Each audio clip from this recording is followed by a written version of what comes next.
Selamat sore jemaat terkasih dalam Tuhan Yesus Kristus. Pada kesempatan persekutuan wanita Ester pada sore hari ini bersama-sama kita akan merenungkan satu tema, bejana di tangan Tuhan.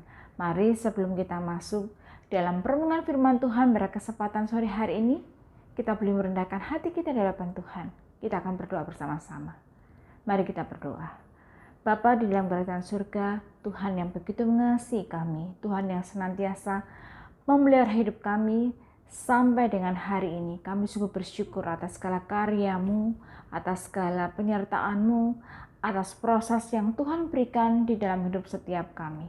Terima kasih karena di dalam proses pembentukan yang Tuhan izinkan terjadi di dalam hidup setiap kami, Engkau selalu ada bersama-sama dengan kami. Kami mau menyerahkan Tuhan, perenungan firman Tuhan pada kesempatan sore hari ini ke dalam tangan-Mu. Di dalam nama Tuhan Yesus Kristus kami sudah berdoa. Amin. Saudara terkasih dalam Tuhan Yesus Kristus, bersama-sama kita akan merenungkan satu tema, bejana di tangan Tuhan. Dan kita akan membaca satu bagian firman Tuhan yang terambil dari kitab Yeremia 18 ayat yang pertama sampai dengan yang ke-6. Firman Tuhan berbunyi demikian. Firman yang datang dari Tuhan kepada Yeremia bunyinya, "Pergilah dengan segera ke rumah tukang periuk. Di sana aku akan memperdengarkan perkataan-perkataanku kepadamu. Lalu pergilah aku ke rumah tukang periuk, dan kebetulan ia sedang bekerja dengan pelarikan. Apabila bejana yang sedang dibuatnya dari tanah liat di tangannya itu rusak, maka tukang periuk itu mengerjakannya kembali menjadi bejana lain menurut apa yang baik pada pemandangannya. Kemudian datanglah firman Tuhan kepadaku bunyinya, masakan aku tidak dapat bertindak kepada kamu seperti tukang periuk, hai kamu kaum Israel, demikianlah firman Tuhan. Sungguh seperti tanah liat di tangan tukang periuk, demikianlah kamu di tanganku, hai kaum Israel." Saudara terkasih dalam Tuhan Yesus Kristus, sesuai dengan tema kita, bejana di tangan Tuhan. Mungkin kita berpikiran, apa sih yang dimaksudkan dengan bejana itu? Bejana di dalam pengertian kamus memiliki sebuah arti, benda berongga yang dapat diisi dengan cairan atau serbuk dan biasanya digunakan sebagai wadah. Bejana sebagai wadah atau tempat itu ada yang terbuat dari logam, kaca, emas, ataupun dari tanah liat. Bejana yang terbuat dari tanah liat itu biasanya mudah sekali pecah ataupun retak. Kita manusia yang lemah seringkali digambarkan atau diibaratkan sebagai bejana tanah liat yang mudah sekali pecah dan retak. Saudara terkasih dalam Tuhan Yesus Kristus, proses pembuatan bejana yang terbuat dari tanah liat itu bukan sebuah proses yang singkat, tetapi tentunya melalui berbagai tahapan, mulai dari pemilihan tanah liat dan kemudian dilanjutkan dengan mengeluarkan gelembung udara dari tanah liat itu. Karena apa?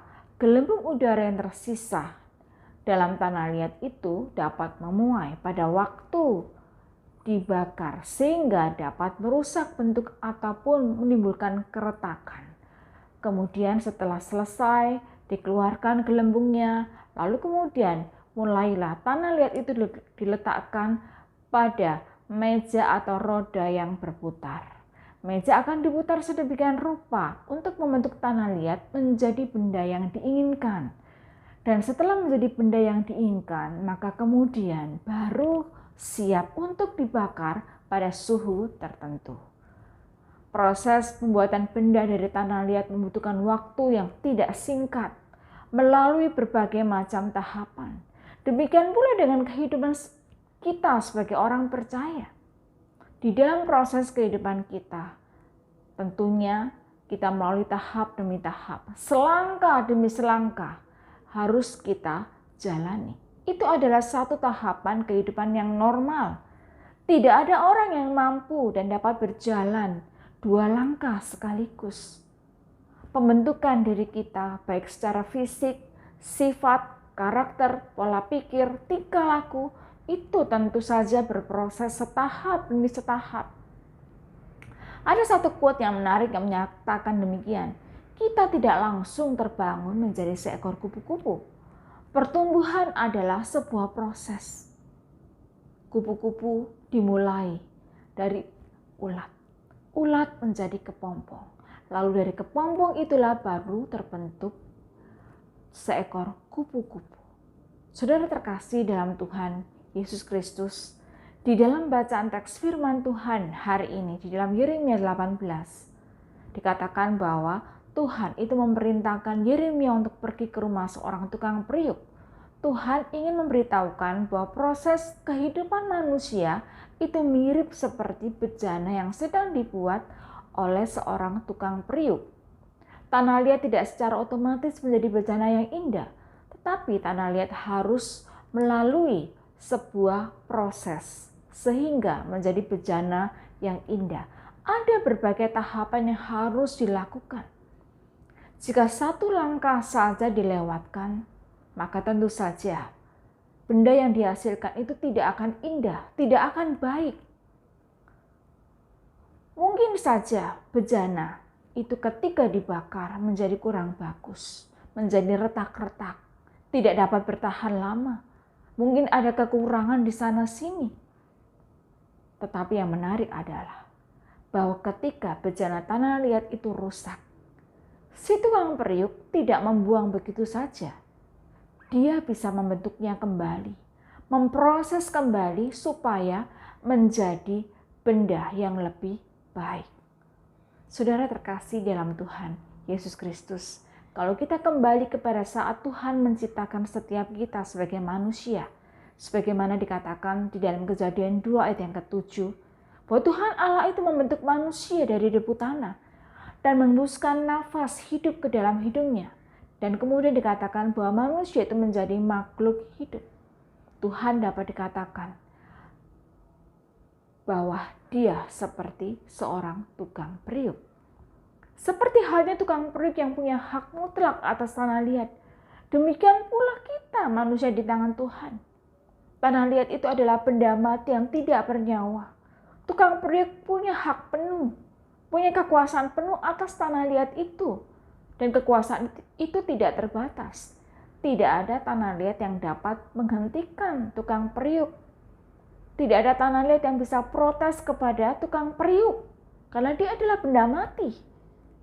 Di dalam Roma 9 ayat 21 dikatakan bahwa apakah tukang periuk tidak mempunyai hak atas tanah liatnya untuk membuat dari segumpal yang sama untuk suatu benda untuk dipakai guna tujuan yang mulia dan suatu benda yang lain untuk tujuan yang biasa. Tukang periuk punya hak penuh untuk membuat tanah liat sebagai benda sebagaimana yang diinginkannya.